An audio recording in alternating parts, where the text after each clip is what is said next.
আসসালামু আলাইকুম। আমাদের বাংলাদেশের একটা কথা প্রযোজ্য আছে, সেটি হচ্ছে আপনার অতিবার বেরো না, ঝড়ে পড়ে যাবে, কিংবা অতি ছোট আবার হয়েও না, ছাগলে দুমড়ে মুচড়ে তোমাকে খেয়ে ফেলবে। দর্শক বন্ধুরা, breaking news breaking news breaking news. এটি হচ্ছে আপনার অন্তর্বর্তীকালে আপনার উপদেষ্টা কিংবা সরকার আসিফ নজরুল এবং আরেকজন উপদেষ্টা মাহফুজ অতি দ্রুত গ্রেপ্তার হতে যাচ্ছে। শুধু এটাই না, সমন্বয়কারীরা কিংবা সাধারণ ছাত্র জনগণ তাদের উপর ক্ষিপ্ত কিংবা তাদের পদত্যাগের জন্য আজকে তারা মাঠে নামছে। কেন এত তাড়াতাড়ি কেন? শুধু এটাই না, আরেকটি কথা হচ্ছে আপনার এই অন্তর্বর্তীকালে সরকার এই আসিফ নজরুল, ডক্টর ইউনূস কিংবা আদার্স যে বাজার আছে তারা বলতেছে বঙ্গবন্ধুকে বাংলাদেশের নিষিদ্ধ ঘোষণা এবং তার মাজার জিয়ারত করা যাবে না। যদি যে বা যারা জিয়ারত করতে যাবে কিংবা বঙ্গবন্ধুর নাম উচ্চারণ করবে তারা গ্রেপ্তার পর্যন্ত হতে পারে। আসুন আগে একটা ভিডিও দেখে আসি, তারপরে বাকি কথা বলতেছি। বঙ্গবন্ধুর মাজারে আজকে কি ঘটলো 16 ডিসেম্বর দেখুন। আমি আপনাদেরকে বলেছিলাম যে বঙ্গবন্ধুর মাজারে প্রবেশ করার ক্ষেত্রে বাধা দিবে, তাই ঘটলো। ঠিক আছে, আমরা তো বাড়ি যাচ্ছি,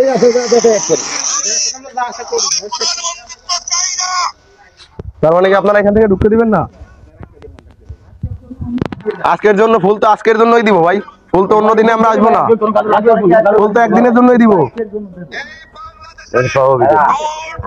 ফুল নিষেধ এখানে, এখানে তো আমরা কোনো রাজনীতিবিদ না, আমরা স্থানীয় লোক, তাকে সিএমএ আমরা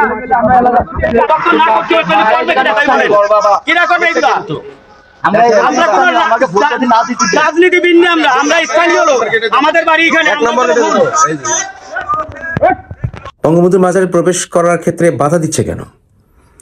বাধা দিচ্ছে মূলত এজন্যই যে তারা চাইছে যে যদি বঙ্গবন্ধুর সম্মান তারা চায়, যেটা মাহফুজ আলম বলেছিল যে বঙ্গবন্ধু যে ৭২-এর পরে কি করেছেন সেই ব্যাপারে তাদের ক্লিয়ার স্টেটমেন্ট থাকতে হবে। অর্থাৎ একটা ফোর্স করে কখনো মানুষের সম্মান আদায় করা যায় না। ফোর্স করে কখনো মানুষকে কোনো একটি আইডিওলজিতে নেওয়া যায় না। এটা উগ্ররা বোঝে না, এটা যারা ধর্মান্ধ তারা বোঝে না, বা যারা ফ্যাসিস্ট তারাও বোঝে না যে জোরপূর্বক মানুষকে কোনো কিছু করালে সে আসলে চেঞ্জ হয় না, বা কোনো একটি মতের সাথে দ্বিমত হলে তাকে শুধু শাস্তি দিয়ে দিলে আসলে সমস্যাটি রয়েই যায়। নিয়ম হচ্ছে তার সাথে এঙ্গেজ হওয়া, তার সাথে আলোচনা করা, তাকে বোঝা এবং নিজের কথা বোঝানো। যুক্তি আলোচনায় ভয় কোথায়? জোর করে যত বঙ্গবন্ধু থেকে দূরে রাখা হবে, বঙ্গবন্ধুর প্রতি ভালোবাসা তত বাড়বে, তত অন্য সাইডের ভিতরেও এই সেন্স কাজ করবে যে না, তোমাদের সাথে আলোচনা করবো না, তোমাদের কাছে বোঝাপড়ার কিছুই নেই। কোথায়? আমি তো বলছি বঙ্গবন্ধু মানুষ তারও ভুল ছিল, জিয়াউর রহমানও মানুষ তারও ভুল ছিল, সকল নেতাদের ভুল ছিল। কিন্তু তারা গ্রেট কেন? কারণ তাদের মহান কাজগুলো এতটাই মহান যে মানুষ কালের আবর্তে অনেক সময় তাদের ভুলগুলোকে ক্ষমা করে দেয় এমনিতেই। মাহফুজ আলম সে বঙ্গবন্ধুর ছবি সরিয়ে দিয়ে এবং যারা বঙ্গবন্ধুকে রাত দিন গালাগালি করছে অনলাইনে তাদেরকে খুশি করে নিজের বাহাদুরিত্ব ফলাচ্ছে। কিন্তু বঙ্গবন্ধুর ছবি আবার যেই জায়গায় যোগ্য সেই জায়গায় আবার শোভা পাবেই। আর আবার দেখলাম শাহবাগীদের বিপক্ষে কথা বলছেন জামাতের প্রধান। উনি বলছেন শাহবাগীদের বিচার করা হবে, যারা যুদ্ধাপরাধীদের বিচার দাবি করেছিল। আবার তাদের বিচার হবে ইনশাআল্লাহ। এর পরবর্তী পর্যায়ে শাহবাগীদের দাবিতে যাদেরকে হত্যা করা হয়েছে, খুন করা হয়েছে, তাদেরও বিচার আবার ফিরিয়ে আনা হবে ইনশাআল্লাহ। অথচ উনি না সবাইকে ক্ষমা করে দেওয়ার পক্ষে। আসলে এরাই হচ্ছে সাপ, যে সাপ খোলস পাল্টায়। শাহবাগীদের অনেক ভুল ছিল অবশ্যই, তারা এক সময় তাদের ভিতরে অনেকের পদস্খলন দেখেছি আমরা, কিন্তু তাদের যে বেসিক ডিমান্ড অর্থাৎ যুদ্ধাপরাধীদের বিচার করতে হবে, তার সাথে বাংলাদেশের প্রায় সব মানুষই একমত। শাহবাগীদের অনেকের পদস্খলনের কথা বলে কোনো মতেই বাংলার মানুষ যে যুদ্ধাপরাধীদের বিচার চেয়েছিল সে কথা ঢাকা যাবে না। স্ক্রিনে আপনারা দ্য ডেইলি স্টার পত্রিকার 2010 সালের একটি স্ন্যাপশট দেখতে পাচ্ছেন, যেখানে আমি যুদ্ধাপরাধীদের বিচার দাবি করে আমার লেখা লিখেছিলাম। বঙ্গবন্ধুর তো পুরো বাংলাদেশই বঙ্গবন্ধুর, আমরা সবাই বঙ্গবন্ধু হব। বঙ্গবন্ধুর মাজার তালাবদ্ধ করে রেখে মানুষের মনকে তো তালাবদ্ধ করে রাখা যাবে না। ইউনূস সরকার 1971 সালের 16 ডিসেম্বর সারা বাংলাদেশের মানুষ আনন্দ উল্লাস করেছিল। আমরা এরপর থেকে স্বাধীনতার গান, বিজয়ের গান, কবিতা এগুলি নিয়েই আমাদের স্বাধীনতা উদযাপন করেছি।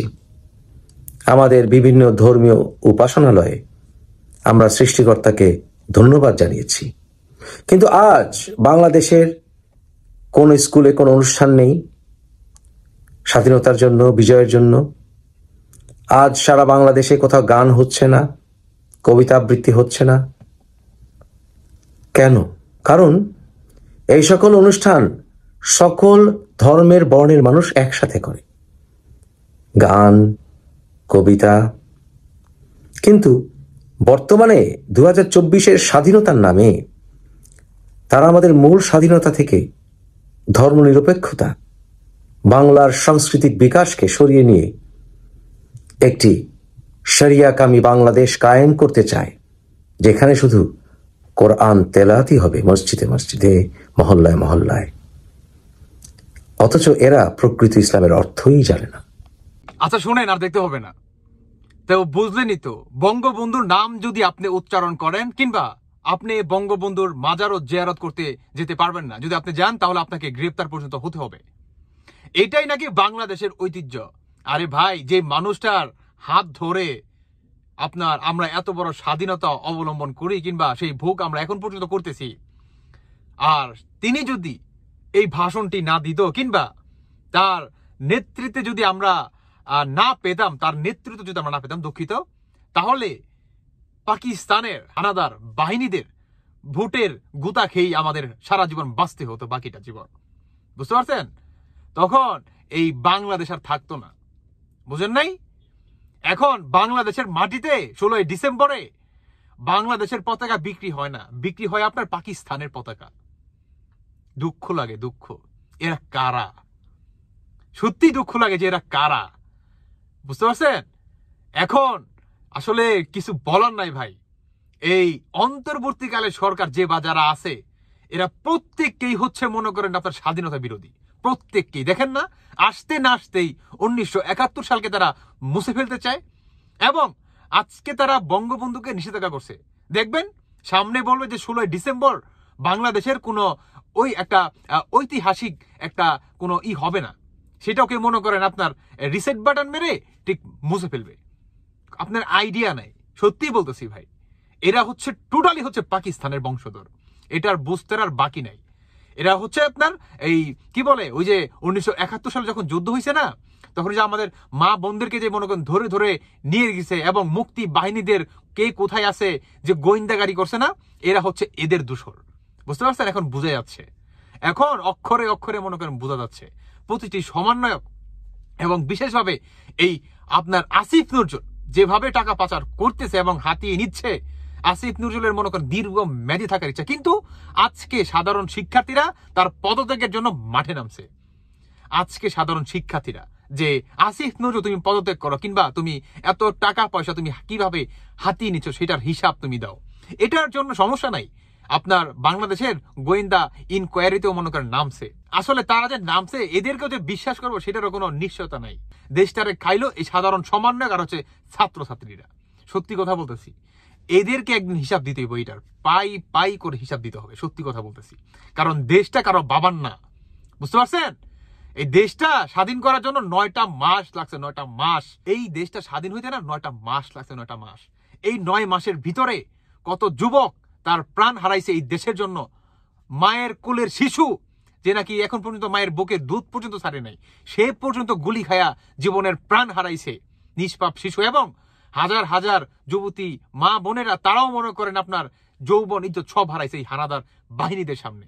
এরা মনে করেন ধরাইছে এই 9টা মাস এই দিনটা দেখার জন্য না, বুঝতে পারছেন? এই দিন দেখার জন্য করে নাই তারা। আর আপনারা এক নিমিষে সবকিছু শেষ করে দিলেন।